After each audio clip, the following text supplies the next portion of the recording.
আজ থেকে 1 বছর আগে এই মঞ্চে ফ্যাসিবাদী ব্যবস্থার বিলোপ এবং নতুন রাজনৈতিক বন্দোবস্তের স্বপ্নে খুনি হাসিনার পতন ঘটানোর ঘোষণা দেওয়া হয়েছিল।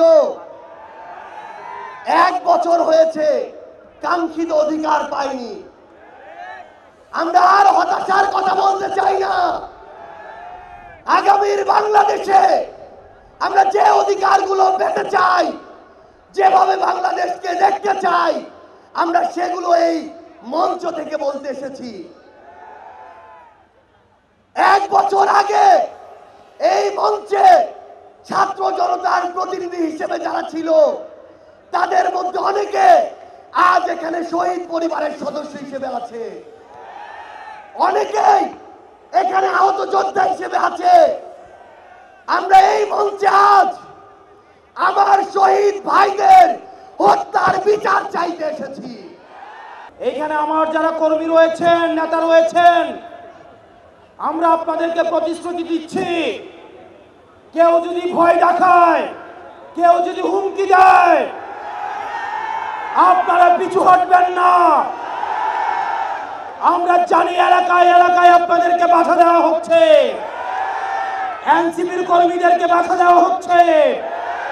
আমরা ত্যাক্ত কণ্ঠে বলতে চাই, টেকনাফ থেকে তেঁতুলিয়া, রূপসা থেকে পাথুরিয়া, এনসিপির একটা নেতা কর্মীর দিকে যদি কেউ চোখ তুলে তাকায়, আমরা তাকে রাজনৈতিক ভাবে মোকাবেলা করব।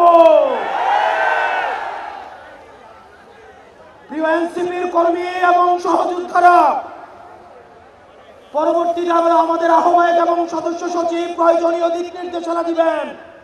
আমাদের যদি জীবনও চলে যায়, আমরা তাদের দিক নির্দেশনা বাস্তবায়ন করব। ফ্যাসিবাদী সরকারের পতন হয়েছে, বন্দোবস্তের বিলোপ আমরা ঘটাতে পারিনি। আজকে 1 বছর পরে এসে আমরা আমাদের সেই সীমাবদ্ধতার কথা, আমাদের ব্যর্থতার কথাও আপনাদেরকে বলতে এসেছি। আমরা পারিনি সেই পুরনো সংবিধানকে বাতিল করে একটি নতুন সংবিধান তৈরি করতে। আমরা পারিনি যে ফ্যাসিবাদী বন্দোবস্তের যে ক্ষমতার স্তম্ভ ছিল, যে দুর্নীতি পরায়ণ অলিগার্ক ব্যবসায়ী ছিল, যেই লুটেরা অর্থনীতি ছিল, সেই অর্থনীতিকে ভেঙে দিতে। আমরা পারি নাই যেই ফ্যাসিবাদী ব্যবস্থার যে সাংস্কৃতিক ভিত্তি ছিল, গণমাধ্যম থেকে শুরু করে বিভিন্ন জায়গায় যে স্বৈরাচারের দোসররা ছিল, তাদেরকে সম্পূর্ণভাবে পরাজিত করতে। আমরা পারি নাই সেনাবাহিনী সহ প্রশাসনকে জনগণের প্রতিষ্ঠান হিসেবে গড়ে তুলতে। আমরা আমাদের ব্যর্থতার কথা স্বীকার করেই আজকে আবার ওই শহীদ মিনারে সমবেত হয়েছি, আমাদের ভবিষ্যৎ কর্মসূচি নির্ধারণ করতে, আমাদের ভবিষ্যৎ বাংলাদেশের জন্য শপথ নিতে। আজ থেকে 1 বছর আগে এই মঞ্চে ফ্যাসিবাদী ব্যবস্থার বিলোপ এবং নতুন রাজনৈতিক বন্দোবস্তের স্বপ্নে খুনি হাসিনার পতন ঘটানোর ঘোষণা দেওয়া হয়েছিল। 1 বছর হয়েছে, কাঙ্ক্ষিত অধিকার পাইনি। আমরা আর হতাশার কথা বলতে চাই না। আগামীর বাংলাদেশে আমরা যে অধিকারগুলো পেতে চাই, যেভাবে বাংলাদেশকে দেখতে চাই, আমরা সেগুলো এই মঞ্চ থেকে বলতে এসেছি। 1 বছর আগে এই মঞ্চে ছাত্র জনতার প্রতিনিধি হিসেবে যারা ছিল, তাদের মধ্যে অনেকে আজ এখানে শহীদ পরিবারের সদস্য হিসেবে আছে, অনেকেই এখানে আহত যোদ্ধা হিসেবে আছে। আমরা এই মঞ্চে আজ আমার শহীদ ভাইদের হত্যার বিচার চাইতে এসেছি। আহত যোদ্ধাদের রক্ত ঝরার বিচার চাইতে এসেছি। যে আওয়ামী লীগ, যুবলীগ, ছাত্রলীগের সন্ত্রাসীরা আমার সহযোদ্ধাদের রক্ত ঝরিয়েছে, সেই সন্ত্রাসীদের বিচার চাইতে এসেছি।